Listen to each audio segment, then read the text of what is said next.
But just kind of one more thing I wanted to bring up about the game yesterday. And people talk about it in the chat a little bit. And for me, D-Mac, look, if you want to, I talked about just the managing masterclass that A.J. Hinch, and you guys know, I'm the founder of the A.J. Hinch Fan Club Detroit chapter. I'm the president, the founder, since the second I've walked into this, what? You're Sam Crow? Of the A.J. Hinch Fan Club. I Detroit chapter president, Midwestern region representative at the conferences that are held every year in Atlanta. That is where I'm at. So you know this. But it was a hot topic of discussion, right? Like the Jackson Jobe thing. Mm-hmm. People are down with it, I think, because we got away with it to some degree. I see what he was doing. I would love to, when this is over, maybe in December or something like that, maybe meet up with AJ over at Birmingham Pub and have a drink. Nice bourbon. And whatever AJ's flavor of choice is. Won't you, Steve, and AJ have a bourbon night, or maybe you'll be down in the office? When we run it, we'll probably be in the suites at one of the Wings games, I think. It'll be Stevie Y, myself, and AJ Hinch. Absolutely. Holding court. Right. Just talking about life and presidential stuff like that. things. Yeah, presidential things. Like Makes leadership. sense. On brand. Yeah, like leadership stuff.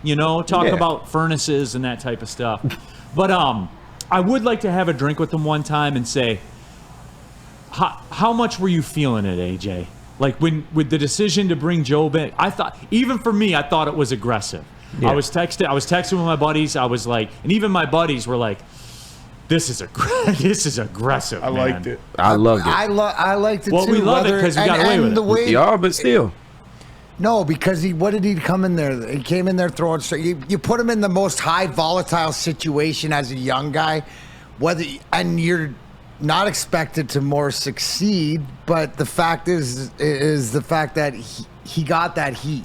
He got that high pressure situation. When are you going to get that at his age? Mm-hmm. I think it pays off. And because I'm sure in the back of AJ's mind, it was somebody that could throw strikes. Mm-hmm. And it was somebody that put the ball in play or... Yes, the stuff. He does have the stuff. So that experience, he's not done in this playoff series. Not at all. And I think that he's going to be impactful. But that when you're making all the right moves, right, and you can get a little saucy with a few. This is one he got a little little saucy, but there was always we're on the same highway. But there always was going to be a payout if he didn't succeed, right? Because you got to look at the kid. How are you going to put him? Nobody's been in that high volatile situation for the Tigers over a decade. Right. Over a decade, right? So this is going to benefit moving down the road, and I think something had to do it. I think the conversation, right, is AJ's before the game or whatever with Chris Fetters, can the kid handle it mentally? You mentioned about weak sauce, Josh Hader, their closer, is mental midget as a closer. Right. I don't find that in the youth and with Jackson Jobe. I think that he's going to use this and build from it. And plus, when a young guy goes out there and does that, when you come back to the bench, the boys want to pick him up, right? It's like a goal, like Ozzie when he was young, letting in a goal or something like that. No, we got you.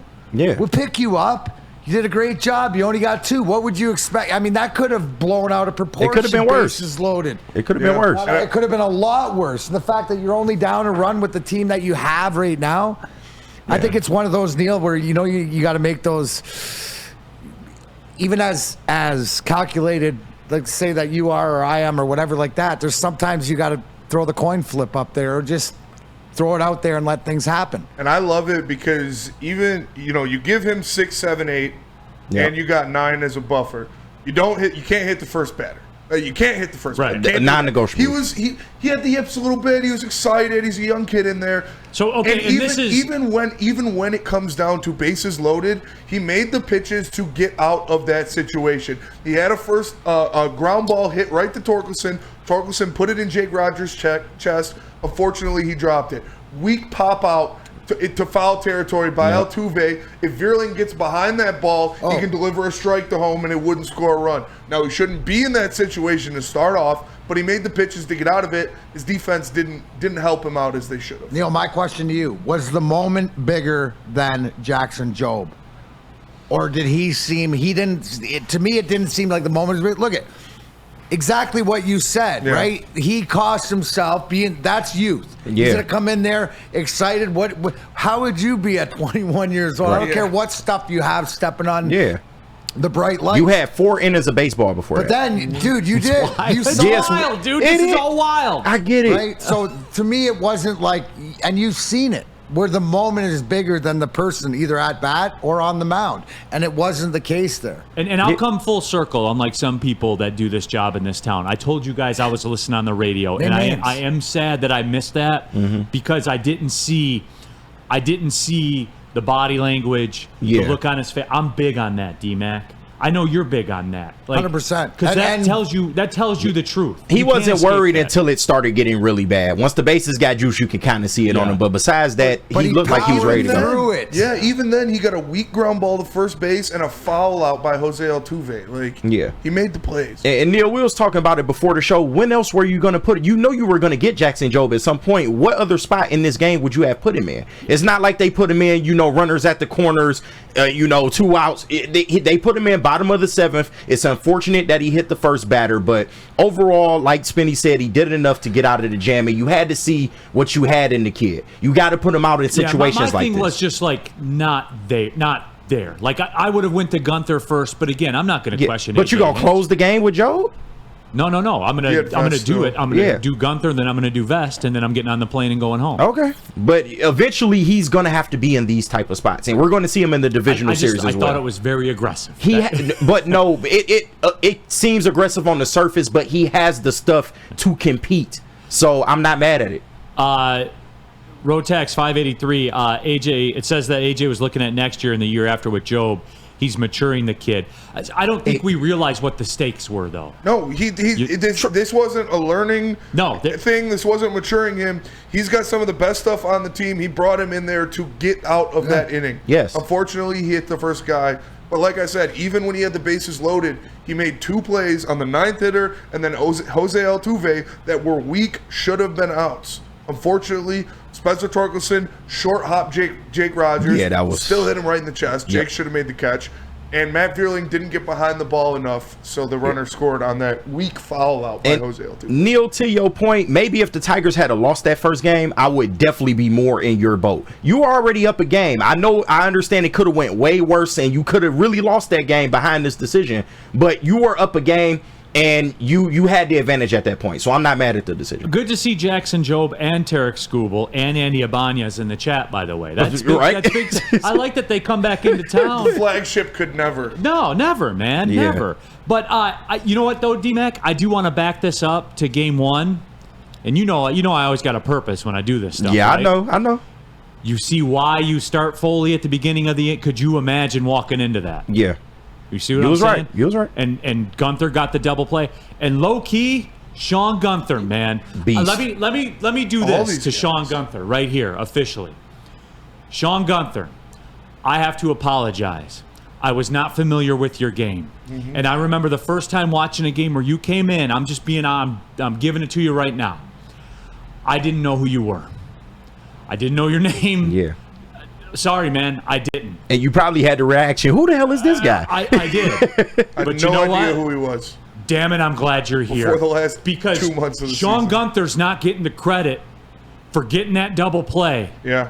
That was the biggest moment in a decade. You see how these add up? Yeah. When you do this, that Sean Gunther double play was the biggest play in Detroit baseball in over a decade. And Sean, thank you. Thank you. I wasn't familiar with your game, but I'm familiar with it now, and I'm glad you're here. Is that fair? Fair enough. Sean Gunther and I are good. Mm-hmm. What I like about these guys in the bullpen is they're all used to this playoff usage that they're going to get already. Brisky, Hannafy, Gunther, Vest. These guys have been pitching every day for 2 months. Like they're not worried. You go up there, you give them an inning, you give them an inning in 2/3. They can do the same thing tomorrow. Mm-hmm. Like these guys have been doing this already, so they're not worried about overusing their arms. Hinch uses them on purpose in situations, and then you can do the same thing tomorrow with the same guys. Tyler Holton is arguably the MVP of this team. Yeah. Scooble, Holton, and I don't Riley. know. Will Vest is making a case though. Will Vest is insane. He's the man. He is insane. Yeah. I love him. He should be the closer the rest of this series. Honestly, Dude, he you should. guys realize that Sean Gunther in his career in baseball, he was with the Marlins in 2021 and here in 2024. He had a 9.30 ERA with the Marlins. And then shows up here and gets the biggest double play we've had in a decade. Chris Fetter. Chris Fetter. The Midas touch. I'm telling you. Chris Fetter. Chris Fetter, come on. Maybe you get my arm back. You know how I want that statue of Brad Holmes on top of the Rensen? Mm-hmm. I think that maybe we could get Chris Fetter up there as like one of the disciples at the table or something like that. It's not Judas. With AJ Hinch. Right. You know what I'm saying? Yeah. Like, you know how Brad Holmes is at the top of the Rensen like Yeah, this? yeah. I'm telling you, man. Well, Chris the Fetter. Rensen's going to be gone pretty soon. Oh, yeah, Do they it on tearing top that of down. Not Kobo. on my watch. Do it on top of no. Or put it in the new park they're gonna put over Yeah, there. the new park looks awesome. Yeah, where have I heard that before? What? Are there going to be a bunch of restaurants and hotels and nightlife? Well, no, it's already going to happen. It's like for real? they're For demolishing real? it. For real? They're Yeah. demolishing the Rensen pretty soon. Yeah. Like Oh, yeah. actually, yes. Yeah. Didn't you hear that one? I didn't hear it was went down. official. I was down there for Jazz Fest, and I was looking at the they got the plans on the Oh, do they Riverwalk really? already. It looks really nice what they're going to do there, and I can think of something I thought was going to be really nice, I'm too. cool. You don't need the Rensen and Kobo. Yeah. Anything you can do in the Rensen, you can do in Kobo. You don't need the two things right next to each other.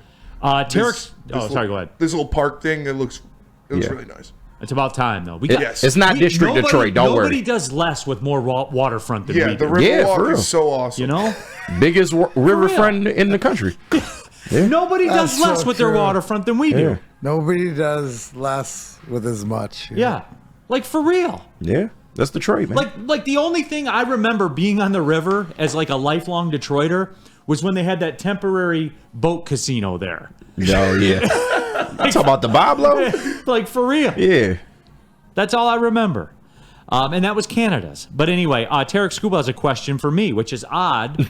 You figure he would ask ownership this, but hey, he let it rip. Hey, Neil, do you think the Tigers need a better closer like Clase or Duran or Diaz? Tarek, I mean, you know as well as anybody, your bullpen behind you's done the job. I probably wouldn't do this in the public forum. I would probably go to Little Chris. Like, say, just hit him up on the text. Say, yo, Little Chris. That's Little Chris. You got a couple minutes? I'm comfortable with Will Vest or Brisky Holy or My man Foley Sean Gunther. or Whatever any they're of those doing's guys. working. We got 6 guys who could be a closer on this team. 36 and 11 in their last 47 games. I gotta That's get nuts. I gotta get a Sean Gunther jersey. I gotta get him to sign it. That'd be Put it awesome. down in the collection. Hell yeah.